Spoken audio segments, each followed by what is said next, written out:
तो अब आते हैं ईरान। लगता है बहुत प्रेशर था पे जिस तरह नहीं, प्रेशर नहीं था, मैं नहीं चाहता कि आई शुड बी मिसअंडरस्टूड। ये पीटीआई वाले मेरे वो क्लिप्स निकाल कर तो मुझे भी आए हैं, हाँ, वो चला रहे हैं आपने ये कह दिया, तो अब तो वजन हो गया। मैं जो कह रहा था वो ये कहना चाह रहा था, अगर कुछ और कह दिया तो ठीक है, हाँ, तो उसकी क्लैरिफिकेशन इज ड्यू। जो कहा गया वही समझा जाना चाहिए। हाँ, तो अब बात ये है कि अब आइए आप ईरान। जी देखिए जो कुछ हो रहा है उसमें कुछ पॉइंट्स हैं जो I would like to make to answer your question.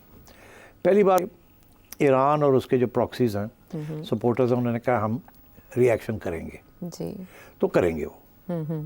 दूसरी बात ये है कि कुछ लोग यहाँ समझ रहे हैं कि बड़ी जल्दी रिएक्शन आएगा, कुछ तबसरे हुए हैं कि कल हो जाएगा कुछ। मैं समझ रहा हूँ ऐसे नहीं होगा। अच्छा। क्योंकि अगर कोई रिटेलिएशन करनी है तो सोच समझ के करनी है, क्योंकि 2-3 इश्यूज़ हैं जिसके लिए सोच समझ की ज़रूरत है। पहली बात तो ये है कि कैसे अटैक करनी है, कहाँ अटैक करनी है। तो ये कोई तैयार एजेंडा नहीं है कि बटन दबाएंगे और वो शुरू हो जाएगा। उसके लिए प्लानिंग करनी पड़ेगी, क्योंकि मेरा ख्याल है ईरान ने ये सोचा नहीं था कि ईरान के अंदर इस तरीके से अटैक हो सकती है बाय इज़राइल। एंड हालांकि उनको कल के प्रोग्राम में मैंने कहा कि वहाँ न्यूक्लियर साइंटिस्ट को उन्होंने असैसिनेट किया एंड सो ऑन, तो पता होना चाहिए था कि Israel has agents there and can do it.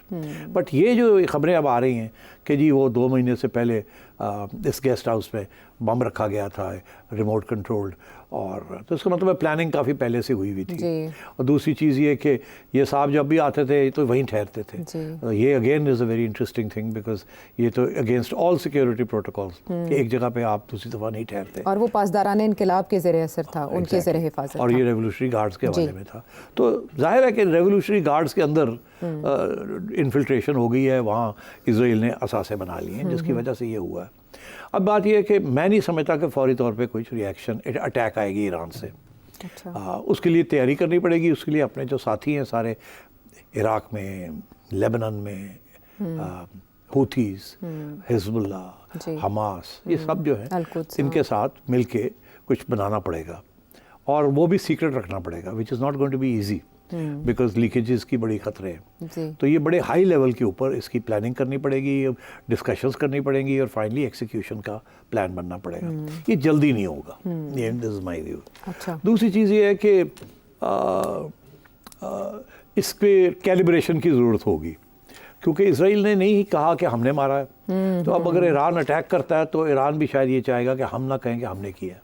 Because अगर ईरान एक्सेप्ट कर लेता है कि उन्होंने अटैक किया और इजरायली एसेट्स या इजरायली एम्बेसीज या इजरायली ऑफिशियल्स या इजराइल के ऊपर, तो फिर एक ओपन वॉरफेयर की वो ऐलान होगा। क्योंकि इसीलिए इजराइल ने इसमें नहीं, इजराइल ने एक्सेप्ट किया था कि बेरूत में किसको मारा, मगर यहाँ वो नहीं एक्सेप्ट करेंगे। नहीं, अभी तक नहीं क्लेम किया गया, और वो करेंगे भी नहीं। अच्छा। वो इनडायरेक्टली कहेंगे कि हाँ, मगर ये ऑफिशियली कभी नहीं कहेंगे कि हमने मारा। तो अब ईरान को भी ये सोचना है कि क्या वो अब ऑफिशियली इजराइल को अटैक करते हैं या इजराइल के असासों को अटैक करते हैं, और कहाँ करते हैं और कैसे करते हैं। मैं समझता हूँ कि वो शायद ना करें डायरेक्टली, क्योंकि डायरेक्टली अगर करेंगे तो Israel will consider it as an act of war. और ऑलरेडी अमेरिका ने अपनी पूरा हमला जो है, massive display of force, F-16 aircraft carriers, destroyers, हर किस्म की उन्होंने मिडिल ईस्ट की वहाँ भेज दी हैं, और तैयारी है पूरी, डिफेंस सिस्टम रेडी है, पूरी सिस्टम। तो अब अमेरिका तो कहता है हम डिफेंड करेंगे इजराइल को। डिफेंड का ये मतलब है कि फिर फैसिलिटेट भी करेंगे अगर इजराइल ने फिर कोई काउंटर अटैक करनी है।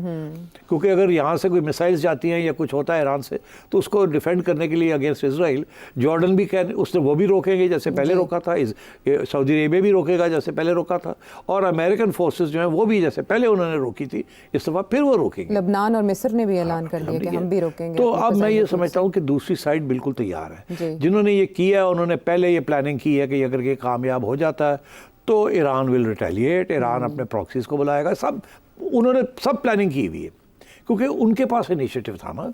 इनिशिएटिव ईरान के पास नहीं था, उन्होंने तो 4 महीने पहले से ये प्लान बनाया हुआ था। अच्छा। 2 महीने के बाद उन्होंने सारी रेकी करके वहाँ बम प्लांट किया, फिर इंतजार में थे क्या होगा क्या नहीं। तो इट्स अ डिटेल्ड प्लान। तो इसलिए मैं समझता हूँ ईरान के पास ऐसा कोई डिटेल्ड प्लान नहीं है।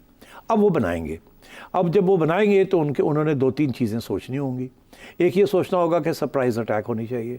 ये नहीं कि पहले ही डिस्कशन हो जाए कि कहाँ होना और कैसे होना है, वो तो फिर वो इफेक्टिव नहीं होगा। तो सरप्राइज अटैक के लिए तो बड़ी सीक्रेसी चाहिए और बड़ी प्लानिंग चाहिए, जो अभी नहीं है मेरे हिसाब से, वो अभी बनाएंगे। दूसरी चीज़ ये है कि ये जंग का ऐलान नहीं होना चाहिए।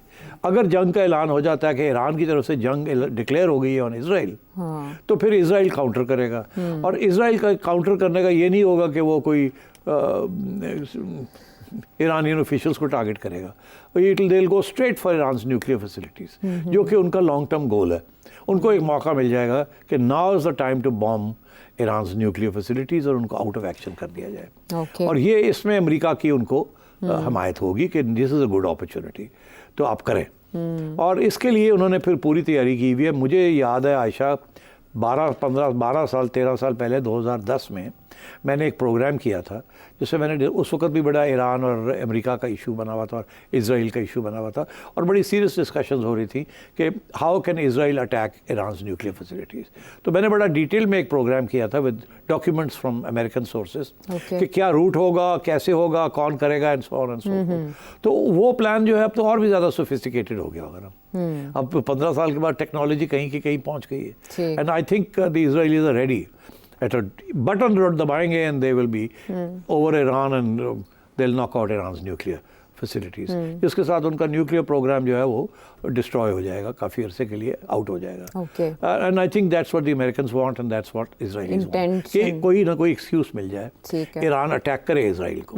जंग का फैलाव यानी इसराइल को हेल्प करेगा। ईरान नहीं चाहेगा ऐसा। ईरान मैं समझता हूँ नहीं चाहेगा ये। वो कहेगा कि हमने काउंटर अटैक करना है, मगर आर्म्स लेंथ पे करना है, ताकि ये ना कोई कह सके कि हमने इजराइल को अटैक किया, फिर इजराइल हमें डायरेक्ट फिर वापस अटैक करेगा। This time they will not target Hamas or Hezbollah or any such, they'll target Iran. This was not an Iran target, it was on Iranian soil, but it was a Hezbollah, Hamas target. तो अब जैसे उन्होंने Lebanon में Hezbollah को किया है मेरा, तो अब बात यह है कि आई थिंक इस किस्म के इश्यूज हैं। और अमेरिका भी जद में आ सकता है ईरानी अटैक के जद में, क्या अमेरिका भी आ सकता है? क्योंकि अमेरिका तो ऑलरेडी आ गया ना। अच्छा, अमेरिका फॉर एग्जांपल मैं आपसे पूछता हूँ कि अमेरिका तो ऑलरेडी डिफेंस, वो कहते हैं डिफेंस में आए हैं, but actually that is offensive defence, कि जब इजराइल ऑफेंस में आएगा तो अमेरिका फैसिलिटेट करेगा, अमेरिका के सारे एलाइज उस रीजन में फैसिलिटेट करेंगे। अगर जहाज इजराइल के उड़ के F-16 या F-18 उड़ के जाते हैं over Jordan and over Saudi Arabia to reach, यही रास्ता है और तो कोई रास्ते नहीं है, इन्हीं रास्तों से जाना पड़ेगा टू अटैक न्यूक्लियर फैसिलिटीज, तो फिर that means they have complicit. वो सारा अमेरिका उनको फैसिलिटेट कर रहा है बाय सैटेलाइट गाइडिंग एंड ये और वो सारा कुछ। तो मैं ये समझता हूँ कि Iran will think very hard. गुस्सा तो है, ईरान अब क्या करेगा? मैं समझता हूँ कि अगर इजराइल को अटैक कर रहा है डायरेक्टली ऑन इजरायली टेरिटरी, तो वो हिजबुल्लाह से या दूसरे जो प्रॉक्सीज हैं उनके ज़रिए करेंगे। और direct attack from by Iran on Israeli territory मैं नहीं समझता कि ये ऐलान जंग के मुतरादिफ होगा। ये इस दफ़ा नहीं करेंगे, और फिर जंग फैलेगी, ये फैल जाएगी, जो कि ईरान के मफाद में नहीं है। और अगर करेंगे भी तो वो जैसे पहले थोड़ी सी प्री प्लानिंग के साथ और एडवांस इंफॉर्मेशन के साथ किया था अप्रैल में, आपको याद है, तो उसी तरीके के साथ शायद थोड़ा बहुत करें। मगर जो रियल चीज़ है वो it has to be attack on Israeli assets. वो एसेट्स एम्बेसडर्स हो सकते हैं, ऑफिशियल्स हो सकते हैं, एजेंट्स हो सकते हैं, एम्बेसीज हो सकती हैं, इंडिविजुअल्स हो सकते हैं, ज़रूरी नहीं वो इजराइल में हो या यूरोप, वो अमेरिका में भी हो सकते हैं, यूरोप में भी हो सकते हैं। सो मैं ये समझता हूँ कि something along those lines the Iranians must be thinking कि हो भी जाए और हमारे ऊपर काउंटर अटैक भी ईरान के सॉइल के ऊपर ना हो, हिसाब बराबर भी हो जाए, तो ये बड़ा नपातुला रिस्पॉन्स होना चाहिए। वो इनके लिए बड़ा ज़रूरी है for survival of the regime, because वहाँ भी बड़ी अग्रेसिव किस्म की नेशनलिज्म है। तो मैं इसलिए समझता हूँ कि जल्दी नहीं होगा, सोचा समझा होगा, और किसी किस्म के ईरान ट्रैप में नहीं जाना चाहेगा। और अमेरिका और इजराइल चाहेंगे कि कोई ऐसी हरकत करे ईरान जिसके साथ वो सारा वर्ल्ड ओपिनियन को अपने साथ लेके या वेस्टर्न ओपिनियन को अपने साथ लेके तो ईरान के ऊपर बमबारी करें और तबाही की। बहरहाल ये इस वक्त मेरे लिए एक चिंगारी पे बैठा है जंग के दहाने पर, और अमल जो कि मोहतात ना हो वो जंग के में धकेल सकता है सिर्फ खित्ते को नहीं बल्कि पूरी दुनिया को। हम वापस आते हैं एक ब्रेक के बाद।